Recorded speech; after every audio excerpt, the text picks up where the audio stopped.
That's always a gray area when we really started working on the kick. I think Coach Payton always put in these. We always wanted to do or prepare for some sort of surprise special teams play within the game, every game, just in case there was an opportunity. And so we looked for an edge in the Super Bowl, and I remember Coach Payton talking about something, trying to do a fake punt. And that really didn't work because they were pretty sound, and a lot of times that's kind of riskier almost. And so we noticed their guys, their front line on their kickoff return, they would bail before the ball would kick. And that's a telltale sign that they're due for a surprise onside kick. Everybody always knew that in the NFL. And so we started working on that about 2 weeks before the Super Bowl. And I don't think anybody ever realized that we would call the play. I mean, we had always worked on these before, but we never thought we would actually call it.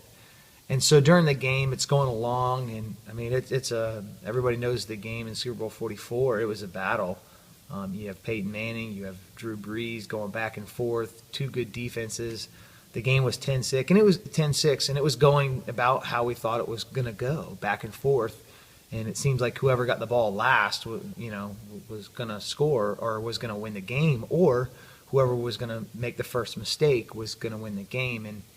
And so we're at halftime, and the halftime is so long in the Super Bowl, almost too long, and that gives you time to almost think too much about things. And so, I mean, I remember I'm in my defensive back huddle. We're making adjustments. We all have our pads off, and we're all just kind of relaxing. And Coach Payton sticks his head on our huddle, and he said, "Hey, we're running ambush." That's what we called it, ambush. And so I remember looking over at Roman Harper, who was supposed to get the ball, and saying, and we looked at each other like, okay, here we go. I don't think we realized what was really going to happen, nor the magnitude and the seriousness of the play. I just think that when your commander gives you a call, you just go and execute it. That's what we always knew, and that's what we did. We trusted him throughout the whole year. He had made great calls. And so we go out on the field, and my biggest worry was I don't want to give it away. I thought my stance was going to give it away, and I was the guy that kind of looped behind. I wasn't the guy that was supposed to recover the ball. I was just a fail-safe, just in case the ball popped out, in case something happened. Maybe they picked it up and tried to run it in, and I was able to tackle them and give our defense a chance to stop them.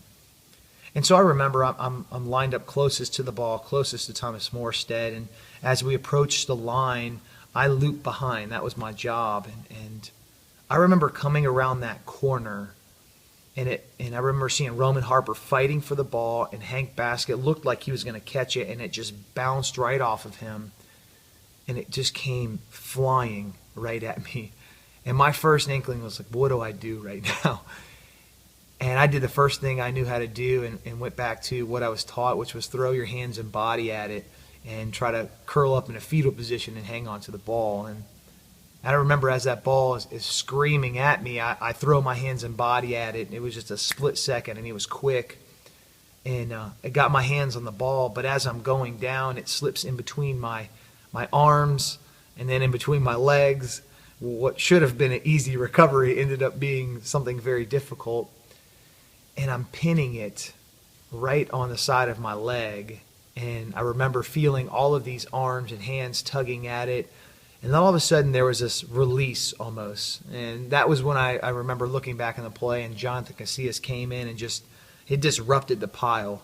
And that was able to get my other arm free because it was being pinned by Roman and a lot of different other people to hang on to the ball with both arms. I was still in a very vulnerable, exposed position, and a lot of people ask me like what went under that pile, and I tell them you don't want to know what went under that pile. But at the end of the day, I don't even really remember. I think it was one of those things that it was just I was using all my strength, energy, and might to hold on to that ball, and I had it with two hands, and it was still exposed. And I think if you ask everybody down in that pile who had the ball, they would have said, I had the ball, I had the ball, I had the ball. I mean, everybody said they had the ball, or at least a portion of it.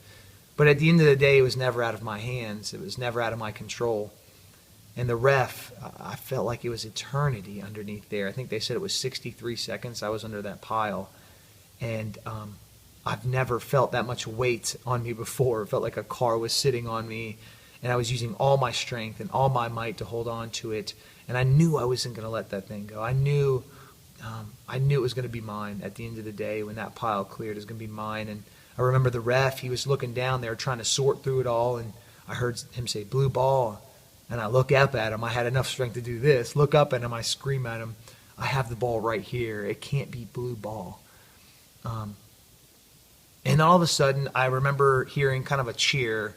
So I knew they had made a call, and I thought I heard white ball, but I still wasn't 100% sure. So I told myself, I'm going to come out with this ball no matter what. I don't care what it takes. I'm going to come out on top with this ball. I don't care. I don't know if the whistle blew. I don't know what happened. All I know is at the end of the day, when I stand up, I'm going to have that ball in my hands.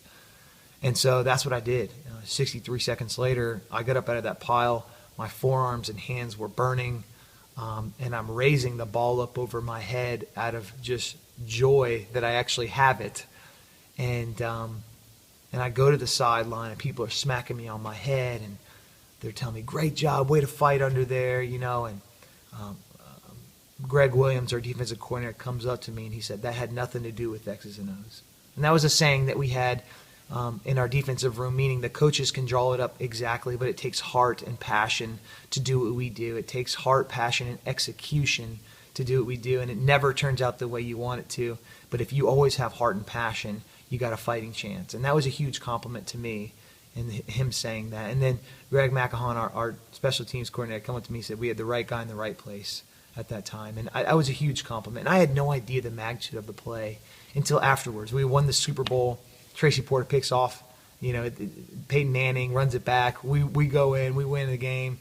I can't even believe it. Confetti's flying. I look over at my buddy. I say, "I can't believe we just won the Super Bowl." And we're walking on the field. I remember giving a hug to Drew, and we're walking towards the center stage, and I'm telling him, like, "All right, man, go do your thing," because he's going up on the stage, and I'm just the peasant down below. And I remember Adam Scheffner from ESPN starts walking up towards us, and I'm like, "All right, see you later. I'm going to celebrate with my family." And sure enough, Adam Scheffner comes right up to me, and I'm thinking, why do you want to talk to me? I had no idea really what he was doing, and he sticks his mic in my face, and it says, "How did you recover that onside kick?" And I knew right then and there that it was much bigger than I thought it was. I just thought I recovered a ball.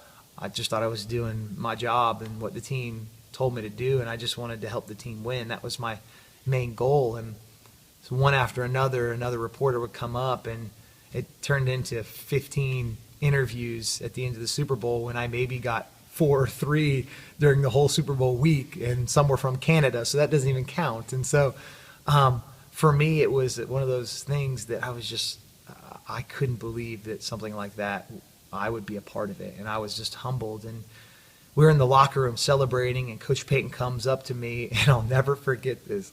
He said, "Thanks for making me look good." And I knew what he meant. He said, "Thanks for," because he knew it wasn't going to be my head at the end of the day that people would say, "You lost the game." It was going to be his head, and he would get all the glory if we won, and he should. He made the call. That's what commanders do.